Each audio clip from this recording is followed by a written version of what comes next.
Hello बच्चों, तो कैसे हो आप सभी लोग। बच्चों आज के इस वीडियो में ये वेक्टर अलजेब्रा का नेक्स्ट पार्ट है और इस वीडियो में हम लोग जानेंगे सेक्शन फॉर्मूला। देखो वेक्टर में कोऑर्डिनेट का क्या रोल है। ठीक है, वेक्टर में जैसे अभी हम लोगों ने लास्ट वीडियो में बहुत सारी चीजें वेक्टर के बारे में पढ़ी थी। ठीक है, अब ये थोड़ा सा और भी है, इसको पढ़ लो, उसके बाद फिर हम वेक्टर पे क्वेश्चन करेंगे। ठीक है, वेक्टर के जो बेसिक क्वेश्चन है वो करेंगे, फिर उसके बाद हम लोग आएंगे dot product, cross product, scalar product, ये जो भी चीजें है। ठीक है, तो पहले ये जानते हैं कि हमारा जो है वेक्टर में कोऑर्डिनेट के पार्ट का क्या रोल है। ठीक है, कोऑर्डिनेट ज्योमेट्री का कितना रोल है, कोऑर्डिनेट ज्योमेट्री के क्वेश्चंस को हम लोग किस तरीके से करते हैं इन द वेक्टर अलजेब्रा। ठीक है, तो यहां पे सबसे पहले है सेक्शन फॉर्मूला। ठीक, सेक्शन फॉर्मूला में इंटरनल डिवीजन वेक्टर निकालने के लिए आता है, एक्सटर्नल डिवीजन वेक्टर निकालने के लिए आता है, फिर उसके बाद मिड पॉइंट फॉर्मूला आता है और फिर सेंट्रॉइड का ये वेक्टर होता है। ये कैसे आता है पूरा विद प्रूफ मैं बताऊंगा। ठीक है, वैसे तो पता बहुत सारे बच्चों को होगा, लेकिन प्रूविंग नहीं पता होगा, तो विद प्रूफ मैं बताऊंगा। और अगर आपको ये समझ में आ गया तो आगे क्वेश्चन करना बड़ा आसान हो जाएगा। ठीक है, तो चलो इसको पहले आप नोट कर लो, मैं एक एक करके समझाता हूं। ठीक है, तो ये वाला पार्ट में चूंकि आउटलाइन के लिए मैंने लिख दिया था कि आपको क्या क्या इस लेक्चर में पढ़ने को मिलेगा। तो सबसे पहले हम यहां पे पढ़ने जा रहे हैं इंटरनल डिवीजन के बारे में। सबसे पहले हम लोग बात क्या करेंगे, इंटरनल डिवीजन के बारे में।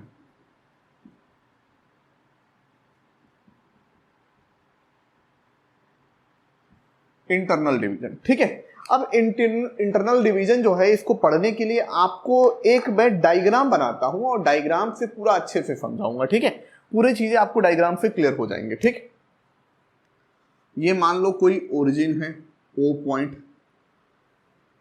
इससे कोई वेक्टर है, vector of A and that point is a. ठीक है, और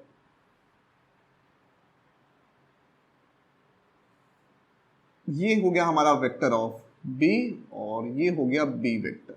ठीक है, अब इसके इंटरनल में कोई पॉइंट पी है, यहां पे कोई पॉइंट पी है और यहां से यहां तक का रेशियो जो है ना, ये एम रेशियो है और ये आपका एन रेशियो। चलो इस पी को जो है ना मैं रेड से लिख देता हूं कि आपको अच्छे से दिखाई दे। ठीक है, ये पी पॉइंट है और इसको अगर हमने मिला दिया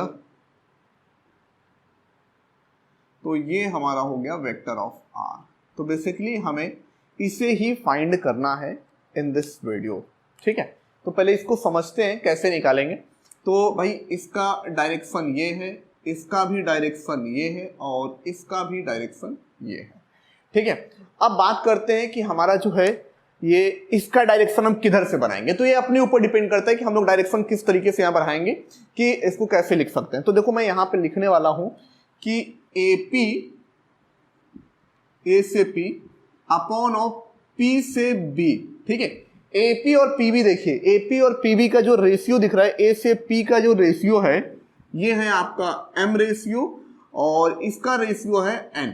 लिख सकते हैं बच्चों, आए ना, ध्यान से समझो। यहां क्रॉस मल्टीप्लाई कर लो तो NAP को लिखा जा सकता है M टाइम ऑफ PB।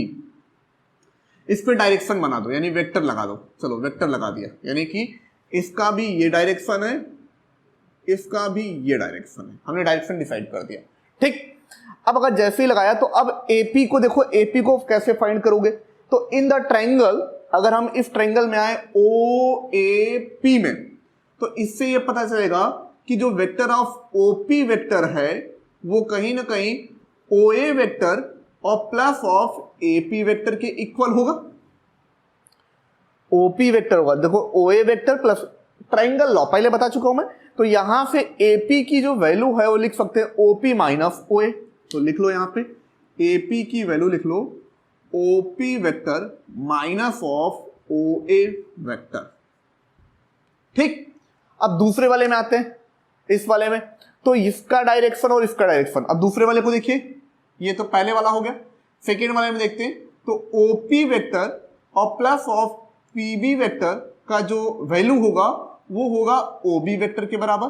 तो यहां से हमें PB की जो वैल्यू आएगी OB minus of OP vector. ठीक है, तो यहां पे हम लिख सकते हैं PB की वैल्यू लिख सकते हैं OB vector minus of OP vector. हमारा एम क्या है, हमारा एम है कि हम ओपी को निकालें, ओपी वेक्टर को ही निकालना हमारा एम है। तो ओपी वेक्टर को अगर हमें निकालना है तो ओपी वाले एक तरफ ले लो और बाकी को एक तरफ लेके जाओ, ठीक है। हम ओपी वाला निकालना चाहते हैं तो भाई ये एन ओपी वेक्टर और ये माइनस तो प्लस का एम ओपी वेक्टर। देखो ये इसके साथ मल्टीप्लाई और यहां वाला मल्टीप्लाई, अब ये इसके साथ मल्टीप्लाई होगा उधर जाएगा और ये भी उधर आएगा, तो ये m time of O B vector और ये आएगा तो n time of O A vector. समझ में आ रहा है बच्चों, अच्छे से बिल्कुल क्लियर है। यहां पे आप OP कॉमन लोगे तो आएगा m plus N OP vector और यहां पे OB की वैल्यू लिख सकते हैं B और OA की वैल्यू लिख सकते हैं A, यानी कि आप देखिए m time of B vector और plus n time of A vector, ठीक है। तो ओपी वेक्टर की जो ओवरऑल वैल्यू आई वो m time of B vector और plus n time of A vector upon of m plus n। बोलो बच्चों मजा आया, यही तो होता है यही तो होता है आपका इंटरनल का फॉर्मूला, इंटरनल डिवीजन का ये फॉर्मूला होता है। बहुत अच्छे समझ में आ गया होगा कि आखिर ये फॉर्मूला कैसे आया इन द वेक्टर फॉर्म, इसको हम इंटरनल डिवीजन के फॉर्मूले को किस तरीके से प्रूव करके निकाल सकते हैं, ठीक है। इसको नोट करो और फिर इसी तरीके से हम लोग करेंगे एक्सटर्नल डिवीजन वाले फॉर्मूले को, ठीक है। तो इसको जल्दी से नोट कर ले बच्चों, please note it down. Okay चलो मैं रफ करता हूं।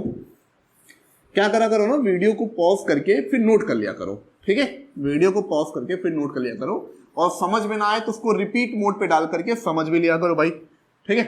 ये डिवीजन वाला हटा देते भाई, इंटरनल एक्सटर्नल फिर मिड पॉइंट, थोड़ा और स्पेस मिल जाएगा। अब हम लिखेंगे इसके बाद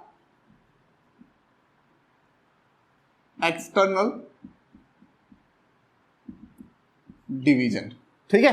दूसरा वाला फॉर्मूला जो आता है वो होता है हमारा एक्सटर्नल डिवीजन का। चलो फिर से हम लोग डायग्राम बनाते हैं, फिर से सेम टू सेम टाइप का डायग्राम बनाते हैं, ठीक। ये हमारा O हो गया, ये A हो गया और ये B हो गया। B नहीं, इस बार हमारा P अलग होगा और B अंदर होगा, तो इसको आप P ले लो और यहां पे कोई पॉइंट B ले लो, AB, ठीक है। क्योंकि बाहर होगा ना, बाहर होगा, इस पर P बाहर होगा, ठीक। तो कैसे होगा भाई, उसको हम थोड़ा सा एक्सप्लेन कर देते हैं। ये हमारा B है, ये हमारा A है और ये हमारा P है और ये हमारा O है, ठीक है। और फिर रेशियो कैसे गिवन होगा, तो रेशियो है ये A वेक्टर है तो इसका रेशियो होगा वेक्टर ऑफ A, ये B है तो इसका होगा वेक्टर ऑफ B, ये P है तो इसका पोजीशन वेक्टर होगा वेक्टर ऑफ R, ठीक है। अब यहां पे पूरा पूरा ओवरऑल दे रखा है कि M से N तक, ये P से B तक जो है ना, P से B तक आपका N दे रखा है और P से इसके तक जो है पूरा M दे रखा है, ठीक है। समझ में आ रहा है कि नहीं आ रहा है, पूरा अच्छे से क्लियर है, ठीक। सारी चीज हमने नोट कर दिया भाई। अब इसमें हमें निकालना है कि ये R वेक्टर की वैल्यू कितनी होगी, यानी OP वेक्टर की वैल्यू फाइंड करनी है, OP वेक्टर की वैल्यू फाइंड करनी है। तो इसमें फिर से ध्यान से समझो भाई साहब, तो AP अपॉन BP, फिर से लिखते हैं AP upon of BP। A से लेकर के P कितना है, M है, और B से लेकर P कितना है आपका N है, यानी कि N time of AP is equal to M time of BP। Vector का साइन लगा दो, ठीक है। यानी AP ये भी ऐसे ही जा रहा है और ये भी ऐसे ही जा रहा है, ठीक है। अब AP वेक्टर को हम पहले इस वाले ट्रायंगल में देखते हैं, इन ट्रायंगल OAP में, ठीक है। क्या लिख सकते हैं, OA vector plus AP vector is equal to of OP vector. हमें AP की वैल्यू चाहिए तो AP की वैल्यू निकालने के लिए हम OA को इधर ले जाएंगे, तो AP को लिख सकते हैं क्या, OP vector minus of OA vector. बात समझ में आ रही बच्चों, हाँ है ना। देखिए हमने उसको उधर कर दिया। अब इन ट्रायंगल OAB में देखते हैं, OAB में देखते हैं। जब इसमें देखेंगे तो हम क्या लिख सकते हैं, OA वेक्टर प्लस ऑफ नहीं नहीं नहीं नहीं, गलत गलत गलत गलत, हमें इसमें नहीं देखना है, हमें दूसरे वाले ट्राइंगल में देखना है, ठीक है, क्योंकि हमें क्या चाहिए, हमें बीपी चाहिए और बीपी इसमें निकलेगा ना, इन ट्राइंगल ओ बी पी में देखना है, यानी इस वाले ट्राइंगल में देखना है। तो इसमें देखेंगे तो O B vector plus of B P vector equal to of O P vector. BP की वैल्यू चाहिए तो हम ओपी माइनस ओबी लिख सकते हैं, तो m time of OP vector minus of OB vector लिख सकते हैं। बोलो बच्चों, समझ में आ रहा है कि नहीं आ रहा है? ये OP vector vector of R है, तो आर लिख लो भैया आसानी से, और इसको एक तरफ ले आओ, एक तरफ लाओगे तो ज्यादा आसान रहेगा, ठीक है। तो चलो पहले मल्टीप्लाई कर देते हैं, तो n ये वेक्टर ऑफ r लिख लिया, ओ ए वेक्टर जो है वेक्टर ऑफ a है, तो n time vector of a लिख लिया, m OP vector vector of r है, और m टाइम ऑफ OB कितना है, OB वेक्टर ऑफ b है, ठीक है।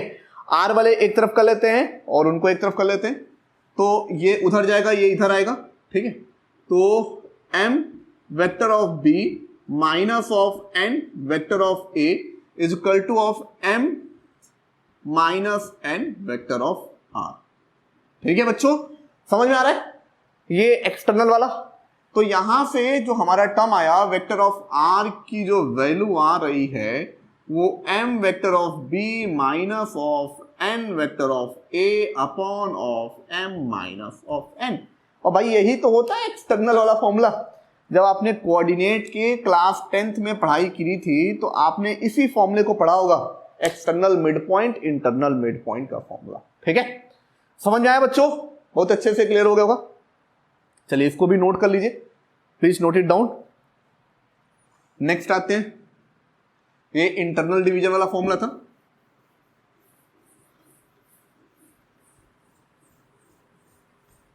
ये इंटरनल डिवीजन वाला फॉर्मूला था।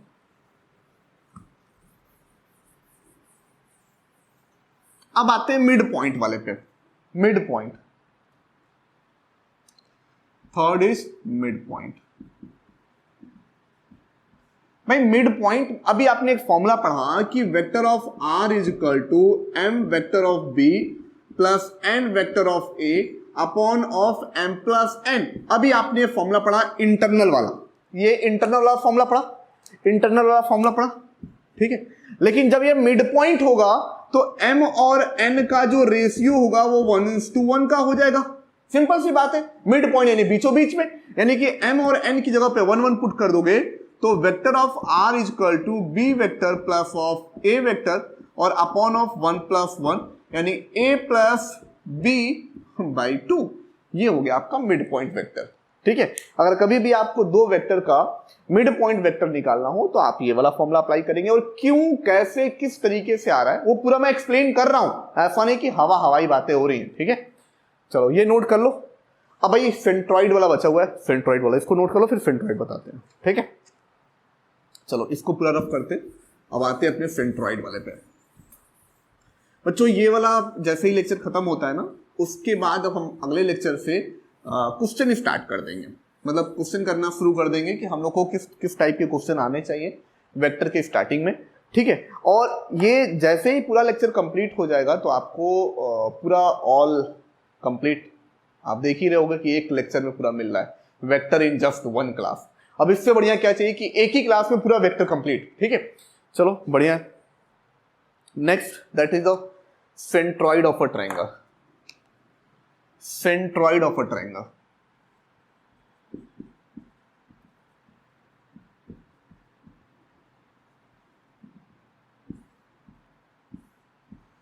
सेंट्रॉइड का क्या काम होता है भाई सेंट्रॉइड ऑफ अ ट्रायंगल में?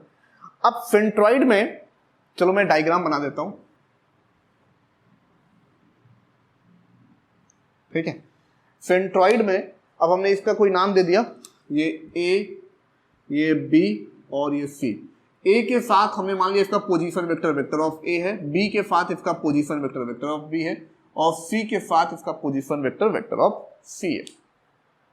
देखो बच्चों सेंट्रॉइड होता क्या है, तो सेंट्रॉइड के लिए हम क्या करते हैं कि इसका मीडियन डालिए, मतलब ए से मीडियन डालिए किस पे, बी एंड सी पे, तो इसका मीडियन कुछ यहां पे आएगा, ठीक है।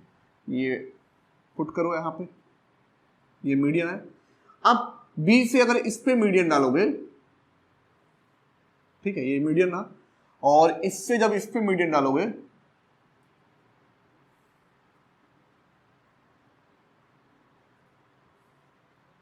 ये रहा median, this is called the centroid of a triangle. ठीक है, अब ये सेंट्रॉइड जो होते हैं ना बच्चों, ये 2:1 के रेशियो में होते हैं। ध्यान से देखिएगा, ये यहां से यहां तक का जो रेशियो होता है 2 होता है, और यहां से यहां तक 1 होता है। सबके साथ यहां से यहां तक 2 का रेशियो, ये हमेशा 1 का रेशियो, यहां से यहां तक 2 का रेशियो, ये हमेशा 1 का रेशियो। यानी कि हमेशा जो सेंट्रॉइड होते हैं वो आपस में जहां पे मिलते हैं वो 2:1 का ही रेशियो होता है। और इसको निकालने का सिर्फ एक सिंपल सा फॉर्मूला है। आपको ए का पोजीशन वेक्टर पता होगा, बी का पोजीशन वेक्टर पता होगा, सी का पोजीशन वेक्टर होगा, यहां पे कोई आर है, आर का पोजीशन, कोई पॉइंट पी है, मान लो कोई पॉइंट पी है, इसका position vector vector of R है। ठीक है, तो इस आर की मैं डायरेक्टली बता रहा हूं भाई, इसमें टाइम वेस्ट नहीं करना है। तो vector of A plus vector of B plus vector of C upon of 3। ठीक है, बस इस फॉर्मूले को लगाइए और सेंट्रॉइड ऑफ वेक्टर का कॉन्सेप्ट निकाल लीजिए। ठीक है, तो बच्चों ये हमारा जो कोऑर्डिनेट का जो पार्ट है वेक्टर में, ये होता है खत्म। इतना ही पार्ट है कोऑर्डिनेट का, इससे ज्यादा कोई पार्ट नहीं है। ठीक है, तो ये वेक्टर का खत्म हो गया। नेक्स्ट टर्न पे हम लोग इससे रिलेटेड जितने भी प्रॉब्लम्स होंगे, जितने भी क्वेश्चन होंगे, मैं कोशिश करूंगा कि आपको कम से कम 10 से 15 क्वेश्चन, कोशिश करके कि ज्यादा से ज्यादा क्वेश्चन कराऊं, जिससे कि आप हर टाइप के क्वेश्चन कर सकें बच्चों। ठीक है, तो मिलते हैं अपने नेक्स्ट वीडियो में, तब तक के लिए बस इतना ही। Thank you so much. Please video को लाइक करना, चैनल को सब्सक्राइब करना और वीडियो को शेयर करना बिल्कुल मत भूलिएगा। ठीक है, नेक्स्ट वीडियो में मुलाकात करते हैं। Bye bye and take care.